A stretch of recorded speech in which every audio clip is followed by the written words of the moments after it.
Sorry, I was trying to get that done in 40 minutes, and now we're past 40 minutes. So the last section here is organizational applications. So how does this function in organizations? And you'll find that this is an interesting one, because when you're looking at all of the different types of ethics, many organizations do not like this ethical framework. They find it highly troubling. We'll understand when we look at tactical, which is our next one, we'll get a feel for why that's the case. But you can see it very strongly in two areas of organizational life, one of which is in the human resource department.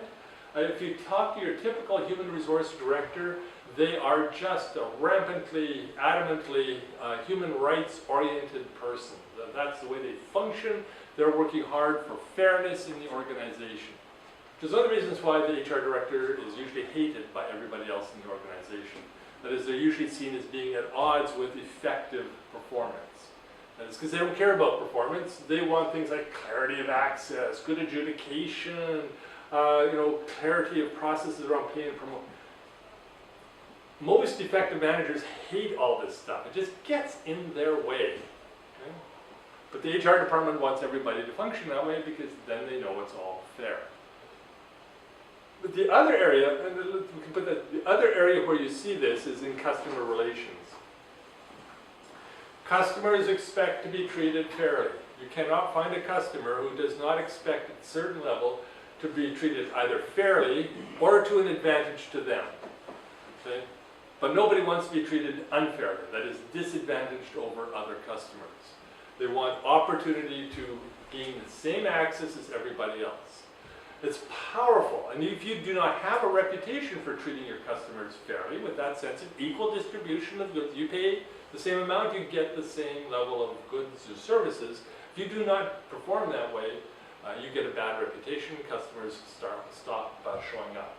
You're seen as unfair, not good for business. But what I find fascinating is that has a tendency then to spread into the customer service staff themselves.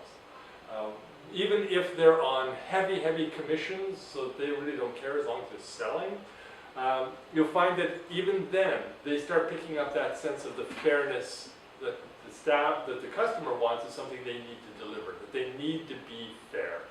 At a certain level, yes, they want to earn their commission, but they want to be fair as well.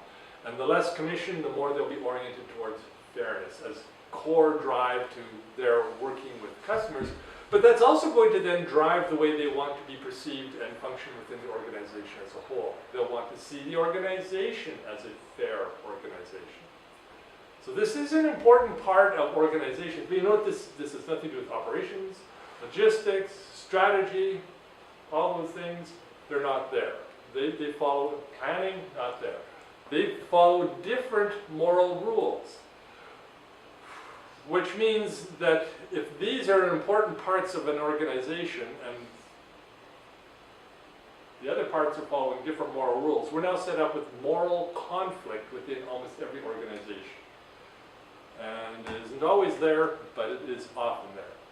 It's moral conflict between divisions, departments, and people within organizations, not because of their personal position, but because of the needs of the department, the program, the part of the organization that they participate in requires that kind of moral framework and that kind of ethical reasoning.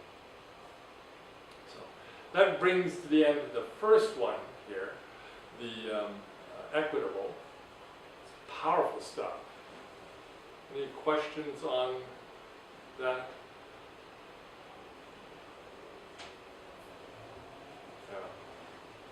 Okay, on to a more difficult one then. So I'm going to shut this down.